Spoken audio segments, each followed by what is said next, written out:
Hello students, welcome to Swami Vivekanand Institute. My name is Shaheen and in this lecture video we are covering a new unit that is data interpretation. और data interpretation आपके exam के point of view से कितना important है ये आप लोगों को ऑलरेडी फैमिलियर हो गए इससे. सो बेसिकली डेटा इंटरप्रिटेशन को सॉल्व करने के लिए आपके पास एक स्ट्रेटेजी होनी चाहिए और आपको सॉल्व करने आने चाहिए कॉन्सेप्ट्स. सॉल्व क्वेश्चंस, किस तरीके से आप क्वेश्चन को सॉल्व करोगे और डेली बेसिस पे कैसे आप इंप्रूवमेंट लेके आ सकते हो डीआई की, उनकी बात करते हैं. सबसे पहले importantly, firstly you have to practise data interpretation on daily basis. Daily basis पे आप डेटा इंटरप्रिटेशन की प्रैक्टिस करो. भले ही बहुत ही इजी लेवल से क्वेश्चंस की स्टार्टिंग करो, बहुत ही मॉडरेट लेवल जिसमें एडिशन, एवरेज ये सब निकालना होता है, भले ही वहां से आप शुरुआत करो, but you have to practise data interpretation on daily basis. Reason is, इससे होगा क्या कि आपका एक तो मैथमेटिकल एप्टीट्यूड स्ट्रांग होगा और आपके जो 5 क्वेश्चंस आते हैं इसके बेसिस पे, 5 क्वेश्चंस जो आते हैं कैरिंग 10 मार्क्स, तो आपके ये 10 मार्क्स फुल्ली स्कोर्ड हो जाएंगे अगर आप डेली बेसिस पे आप प्रिपरेशन स्टार्ट करते हो. सपोज अगस्त से आप अपनी प्रिपरेशन स्टार्ट करते हो, तो अगस्त, सितंबर, अक्टूबर, नवंबर, सपोज ये 4 महीने ही आप प्रिपरेशन करते हो, फिर भी आपका डेटा इंटरप्रिटेशन आपका कितना स्ट्रांग हो जाएगा 4 into 30 के हिसाब से. आप सोच लो कि 1200 DI कहाँ से आएगा आपका क्वेश्चन, इनसे बाहर कैसे आएगा. तो आपको डेली बेसिस पे 1 or 2 DI you have to practise so that it will improve your skills in mathematic aptitude. चलो अब स्टार्ट करते हैं कि ये होता क्या है, इसके सारे के सारे पॉइंट्स, डेटा इंटरप्रिटेशन होता क्या है, इन सब के बारे में बात करते हैं. Because you have to need a little bit of information about data interpretation before starting new question of data interpretation. Now data interpretation is the process of reviewing providing data. मतलब आप पहले देखोगे, डेटा को analyse करोगे and using, और इन datas की help से आप कैलकुलेशन करोगे जिनके बारे में आपसे पूछा जाएगा. सपोज आपको ईयर दे रखे हैं 2013, 2014, 2015, सपोज इस तरीके से ईयर दे रखे हैं, इन तीनों का एडिशन पूछा है, टोटलिटी पूछी है तो आप इनको प्लस कर दोगे. एवरेज पूछा है तो आप क्या कर दोगे, ऐड करके डिवाइड बाय 3 कर दोगे. तो इस तरीके से डेटा की हेल्प से रिक्वायर्ड इंफॉर्मेशन को कैलकुलेट करना आपका क्या कहलाता है, डेटा इंटरप्रिटेशन कहलाता है. Data can be provided, data किस फॉर्मेट में हो सकता है, दूसरी फॉर्मेट में हो सकता है, टेबल की फॉर्मेट में हो सकता है, पाई चार्ट की फॉर्मेट में हो सकता है, लाइन ग्राफ की फॉर्मेट में हो सकता है, बार ग्राफ की फॉर्मेट में हो सकता है, और इनका कॉम्बिनेशन हो सकता है, या तो फिर मिक्स्ड फ्रीक्वेंसी में हो सकता है, मिसिंग नंबर्स की फॉर्मेट में हो सकता है, मिसिंग नंबर्स में हो सकता है. डिफरेंट टाइप के हम डेटास की इंफॉर्मेशन को डिस्कस करते हैं. Now data interpretation method is qualitative method और क्वांटिटेटिव मेथड. क्वालिटेटिव मेथड वो एस्पेक्ट्स होते हैं जो कि मनी की टर्म्स में या क्वांटिटेटिव एप्टीट्यूड से आप रिकॉर्ड नहीं कर सकते, जैसे कि किसी की क्वालिटी है, किसी की खूबी है, किसी की सुंदरता है, कोई कितना अच्छे से फेयर काम करता है, तो दैट इज क्वालिटेटिव मेथड. और क्वांटिटेटिव मेथड होते हैं जहां पे आप नंबर्स की टर्म्स में, नंबर्स की फॉर्मेट में आप डिजायर आउटकम्स को रिकॉर्ड कर सकते हो. ये हो गया आपका क्वांटिटेटिव एप्टीट्यूड्स में. ना डेटा इंटरप्रिटेशन कितने टाइप से सॉल्व होगा, टेब्यूलर डेटा, हम एक डेटा की इंटरप्रिटेशन की आपके एग्जाम पॉइंट ऑफ व्यू से बात करेंगे ताकि आप कोई भी टाइप के डीआई को मिस नहीं करो. एग्जाम में हर एक डीआई की प्रैक्टिस करेंगे. सो इस पूरे सेशन के अंदर आप लोगों को एक बहुत ही अच्छा मिक्स मिलने वाला है with the easy level to the moderate level to the very high level. क्योंकि क्या होता है कि बच्चे बिल्कुल स्टार्टिंग से रिक्वायर करते हैं कि मैम हमें बेसिक्स नहीं आते, तो बिल्कुल बेसिक से स्टार्ट कीजिए, डायरेक्ट हाई लेवल हम लोग नहीं कोऑपरेट कर पाते एट दैट मोमेंट. तो फिर हम लोग बिल्कुल बेसिक से स्टार्ट करेंगे और फिर मॉडरेट लेवल, फिर हाई लेवल पे जाएंगे. टेबुलर डेटा इंटरप्रिटेशन की बात करेंगे, पाई चार्ट्स की बात करेंगे, बार ग्राफ की बात करेंगे, लाइन ग्राफ क्या होता है, लाइन ग्राफ की बात करेंगे, और कैस्केड डीआई जो कि आपका न्यू पॉइंट ऑफ व्यू से जोड़ा गया है, जहां पे आपका पैराग्राफ फॉर्मेट में बड़े बड़े पैराग्राफ्स दिए जाते हैं, उसमें कुछ फ्रीक्वेंसी, कुछ मिसिंग डेटाज होते हैं, उनके बेसिस पे हम कैलकुलेशन करते हैं। तो ये वाले डीआईज आपके एग्जाम पॉइंट ऑफ व्यू से इंपॉर्टेंट है और एग्जाम में पूछे जाएंगे। नाउ अब कौन कौन से ऐसे टिप्स हैं, ऐसे कौन कौन से ऐसे इंपॉर्टेंट एस्पेक्ट्स हैं जो कि आपके जब आप डीआई को सॉल्व करोगे तो वो वाली गलतियां या तो करनी नहीं है ना, या उन अवॉइड करनी है, और कौन कौन सी चीजें करनी है उनके बारे में डिटेल में डिस्कस करते हैं। नाउ टिप नंबर 1, सबसे पहले तो आप पूरे इंटायर क्वेश्चन को पढ़ोगे अच्छे से, क्योंकि क्या होता है कि डायरेक्टली हम डेटा को एनालाइज करने लगते हैं, एनालाइज करके क्वेश्चन को रीड करते हैं और फिर याद आते हैं अरे यार इसमें तो मेन जो उसमें टोटल दे रखी है, टोटल वैल्यू तो दे रखी है, वो तो हमने स्टडी नहीं की। तो सबसे पहले what the most important topic is you have to read the entire question carefully. पूरे के पूरे क्वेश्चन को अच्छे से देखना है, कुछ इंटायर इंफॉर्मेशन ऊपर भी दे रखी होती है उनको भी पढ़ना है। रीड द कंप्लीट डेटा, पूरे डेटा को पढ़ना है और उनकी जो वैल्यूज है, ग्राफ है, उसको एनालाइज करना है, भले ही 1 to 2 मिनट्स दो। Tip number 2 is analyse the data, take a look and analyse the data carefully. ध्यान से देखना है, ऐसे नहीं एक क्विक लुक दिया और उससे हम एनालाइज नहीं कर पाए। डोंट गेट डाइवर्टेड और अफ्रेड, क्योंकि क्या होता है कि कभी कभी बहुत ज्यादा इंफॉर्मेशन दे दी जाती है या पैराग्राफ की फॉर्मेट में दे दी जाती है, तो प्रॉब्लम ये फेस करनी पड़ती है कि वो देख के हम डर जाते हैं और क्वेश्चन को हम अटेम्प्ट ही नहीं करते, स्किप कर देते हैं, और फिर बाद में हमारे पास इतना टाइम ही नहीं बचता कि हम डेटा को एनालाइज कर पाएं या डेटा इंटरप्रिटेशन जैसा टॉपिक हम एट लास्ट अटेम्प्ट कर पाएं। ठीक है, तो ऐसा नहीं करना है आपको। क्या करना है, डाइवर्ट नहीं होना, बहुत सारी इंफॉर्मेशन को देख के डरना नहीं है। Avoid skipping the information before giving a glance to it. आप क्या करना है, अवॉइड करना है, आपको इंफॉर्मेशन को स्किप नहीं करना before giving a glance to it. पहले आप उसको ध्यान से देखोगे और उसके बेसिस पे आप इंफॉर्मेशन को कैलकुलेट करोगे। Now the tip number 3 is pay attention to the units. Units को बहुत ध्यान से देखना है, जैसे केजी हो गया, ग्राम हो गया।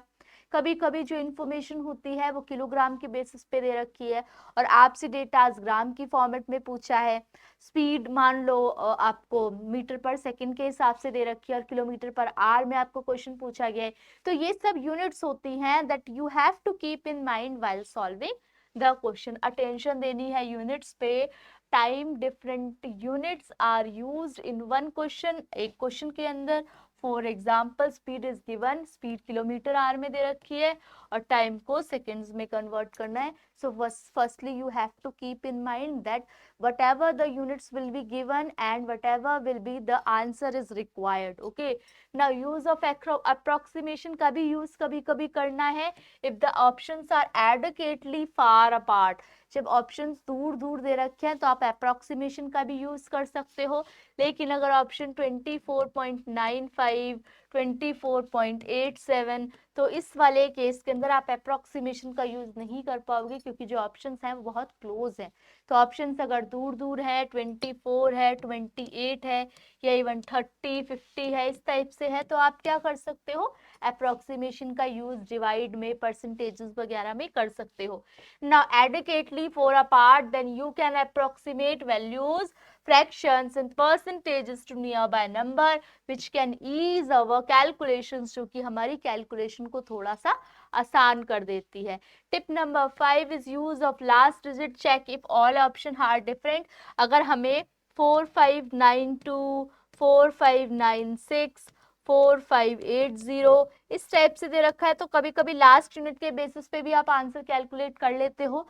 तो लास्ट डिजिट के बेसिस पे भी अगर आपसे आंसर करेक्ट निकल रहा है तो आप फर्दर क्वेश्चन को सॉल्व नहीं करोगे। तो ये एक ट्रिक होती है, calculate the last digit of our answer but then approximation is not at all allowed. तो वहां पे अप्रोक्सीमेशन का यूज नहीं करोगे क्योंकि आप लास्ट डिजिट को अप्रोक्सीमेट करते हो और लास्ट डिजिट ही आप कैलकुलेट कर रहे हो, तो अप्रोक्सीमेशन के बेसिस पे नहीं होगा, क्योंकि इनका करीबन करीबन आंसर अप्रोक्सीमेशन से लगभग लगभग सेम आ सकता है, इसलिए।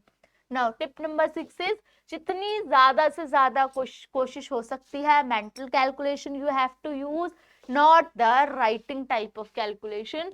Try to do mental calculation as frequently as possible while practicing. It will help in minimizing.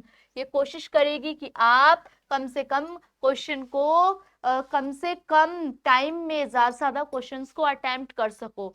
Tip number 5 is remember the following. आपको ये ध्यान रखना है कि अगर वैल्यू सेक्टर की निकालनी है तो फॉर्मूला होता है angle of sector divide by 360 into total value. Value of sector equals to percentage of sector. देखो क्या बोला गया है, value of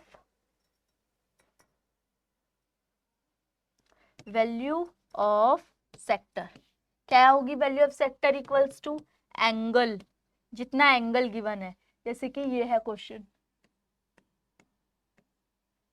40 degree 60 degree 30 degree 240 degree, suppose इनका सबका टोटल 360 आ रहा है, आता है, तो कंफ्यूज मत होना कि मैम आपने कैसे ले लिया। अब मैं एक अंदाज मान के चल रही हूँ, तो एंगल आ गया मान लो 40 अपॉन में 360 होता है टोटल, इनका टोटल, ठीक है, इनटू में जिस भी वैल्यू पूछी जा रही है, जिसकी भी वैल्यू पूछी जा रही है, टोटल वैल्यू मान लो 240 से कंपेयर कर रहे हो या 340 से कंपेयर कर रहे हो, उसके हिसाब से। और एंगल ऑफ सेक्टर परसेंटेज दे रखी है अगर, डिवाइड बाय 100। मतलब बेसिकली कहने का मतलब है कि परसेंटेज होगी तो डिवाइड बाय 100 आएगा, और अगर सेक्टर के बेसिस पे बात होगी तो डिवाइड बाय 360 आएगी। तो ये इंपॉर्टेंट फैक्टर है, ये ध्यान रखना है। नाउ एग्जाम्पल नंबर 1 बिल्कुल ही इजी क्वेश्चन है, and what you have to keep in mind, you have to note all these number. सब कुछ आपको नोट करना पड़ेगा सिर्फ एक डीआई के लिए, क्योंकि नेक्स्ट टाइम से जब आपको डीआई प्रेजेंट करूंगी मैं,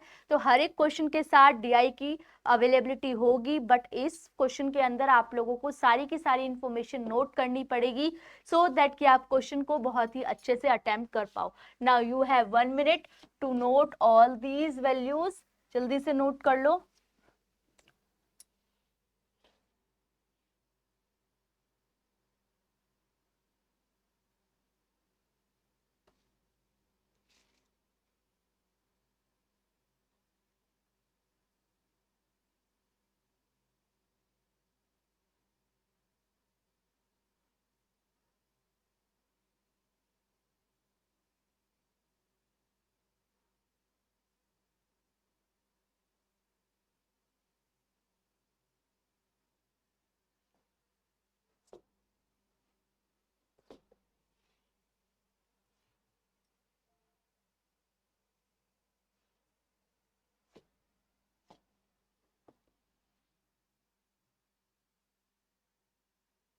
ओके, सो बेसिकली आप लोगों ने नोट कर लिया होगा, और हम लोग स्टार्ट करते हैं इस क्वेश्चन को। सो सबसे पहले आपसे क्वेश्चन में पूछा गया है कि फाइंड द रिस्पेक्टिव रेशियो बतानी है between number of neem trees planted in the year 2015। 2015 में neem tree planted and the number of banyan tree planted in 2014। 2014 में बनियन ट्री प्लांटेड, ठीक है।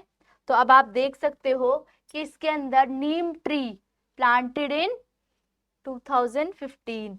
2015 में नीम ट्री कितने हैं, ठीक है, 45,000, और बनियन ट्री 2014 में 35,000। तो 000 से 000 कैंसिल आउट हो गया, ये हो जाएगा 5 7 जा एंड 5 9 जा, तो 9:7 is the correct answer of this question. इस क्वेश्चन का 9:7 करेक्ट आंसर हो जाएगा। क्लियर है कि क्या उसने पूछ रखा था, रेशियो पूछ रखी थी, बिल्कुल सिंपल सा क्वेश्चन था, इसमें कुछ भी ज्यादा रिक्वायर्ड नहीं था। So 9:7 is the correct answer. Now example number 2। Example number 2 क्या कह रहे हैं, what was the approximate, now you have to calculate the approximation. Approximate average number, approximate average number निकालना है neem trees planted in all the years together, neem trees planted in all the years together. और इसमें 1 minute दे रही हूँ, जल्दी से सारी information आप लोगों ने लिखी हुई है, आप जल्दी से बता दो नीम ट्रीज ऑल टुगेदर कितना आंसर आएगा इसका। 4 to 500, 40830, 40,000 और fourth one is 5880। Neem tree का क्या पूछा है आपसे, नीम ट्री का सारी के सारी ऑल टुगेदर। अगर आप देखना चाहो तो आप देख सकते हो नीम ट्री का ऑल टुगेदर, तो इसका टोटल कितना आएगा आप बताओ जल्दी से। नीम ट्री का ऑल टुगेदर कितना आंसर आना चाहिए।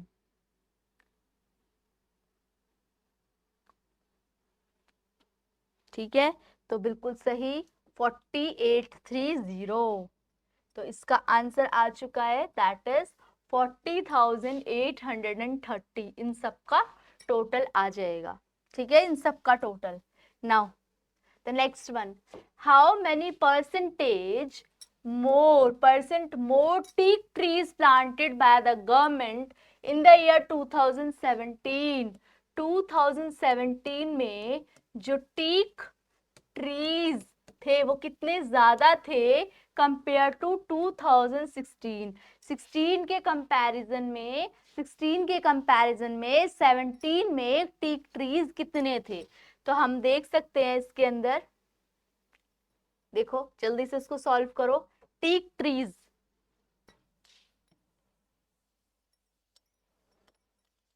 बच्चों ने कैलकुलेट कर लिया होगा कितना आ रहा है, जल्दी से बताओ।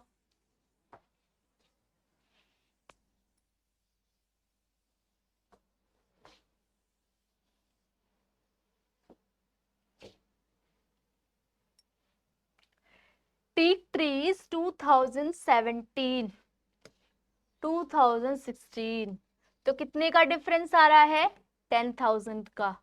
और जो कंपैरिजन वाला पार्ट है जिसके साथ कंपैरिजन कर रहे हैं तो वो कितना हो गया 2016, क्योंकि 2016 से 2017 जाने में कितना फर्क पड़ा, तो कंपैरेटिवली पार्ट आ जाएगा आपका 25,000 और यहाँ आ जाएगा आपका 100। तो ये 1 2 3 1 2 3 5 2 5 5, ये हो जाएगा 5 1 5 20, तो ये हो जाएगा आपका 40% का डिफरेंस हुआ। बच्चों ने इजीली कैलकुलेट कर लिया। कैसे आएगा 40%? क्लियर है कि आप देखोगे पहले डिफरेंस, मोर देन पूछेंगे या लेस देन पूछेंगे, सबसे पहले क्या करना पड़ता है, you have to calculate the difference. Difference calculate करने के बाद you have to find out the value from which we have to compare, कहां से हमें कंपैरिजन करना पड़ा। ठीक है, सो ये वाला क्वेश्चन डन। इसमें ऑप्शन दे रखे थे 30 40 50, सो 40 is the correct answer. Now the next one is what is the average of plantation 2017? 2017 का एवरेज कितना आया, जल्दी से बताओ कैलकुलेट करके within minutes, within seconds, कि 2017 का एवरेज कितना आया होगा। So what you need to calculate is, पहले 2017 का टोटल करो और फिर इसको डिवाइड कर दो कितने से, जितने भी टोटल नंबर्स हैं, टोटल ईयर दे रखे हैं उससे कम डिवाइड कर दो। हाँ बिल्कुल सही आ रहा है आंसर आप लोगों का, जिस हिसाब से आप लोग कर रहे हो करेक्ट। चलो कैसे करेंगे इसको देखते हैं।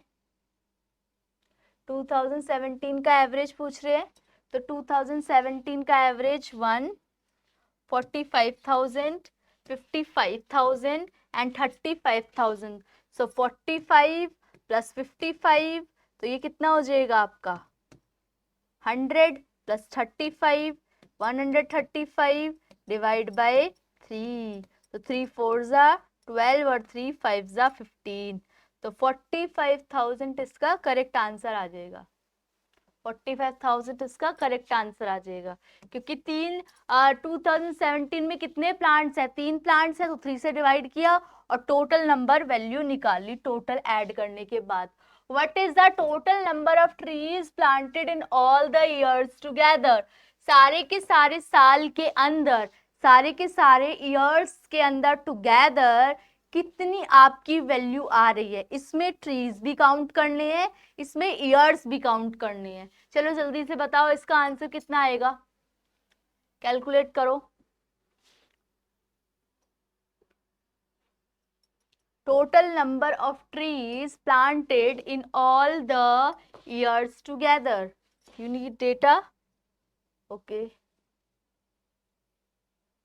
Now these are the datas given.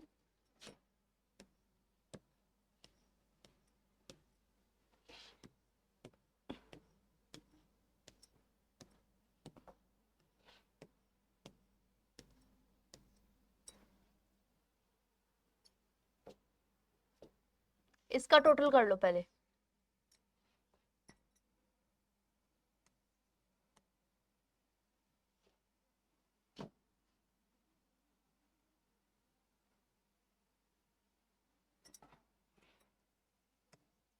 ऐसे इसका टोटल कर लो, इसका टोटल कर लो, और कोई डिवाइड डिवाइड नहीं करना, सिंपल। तो कितना आंसर आ गया आपका इसका? 6,50,000 करेक्ट आंसर है, जहां हमने सारे के सारे प्लांट्स को टोटल कर दिया। अब नाउ इसके बाद वाला जो डीआई है वो पाई चार्ट वाला डीआई है, इसको डिस्कस करेंगे हम लोग नेक्स्ट क्लास में, जहां से हम लोग एटलीस्ट दो डीआई को कवर करने की कोशिश करेंगे हर एक क्लास में। यहाँ पे हम लोगों ने डीआई के ओवरव्यू को डिस्कस किया और डीआई एकदम बेसिक लेवल का डीआई डिस्कस किया, ताकि आप लोगों को डीआई के बिल्कुल बेसिक्स पॉइंट्स, एवरेज में क्या करते हैं, लेस में क्या करते हैं, मोर में क्या करते हैं, उन सारे बेसिक पॉइंट्स को क्लैरिटी मिल जाए। सब आप लोगों से नेक्स्ट लेक्चर वीडियो में मिलेंगे। आप लोग चैनल से रिलेटेड कोई भी वीडियो से रिलेटेड कोई भी डाउट हो, आप लोग कमेंट सेक्शन में मेंशन कर सकते हो, आप लोगों का उसको रिवर्ट मिल जाएगा। ठीक है, okay, thank you for watching.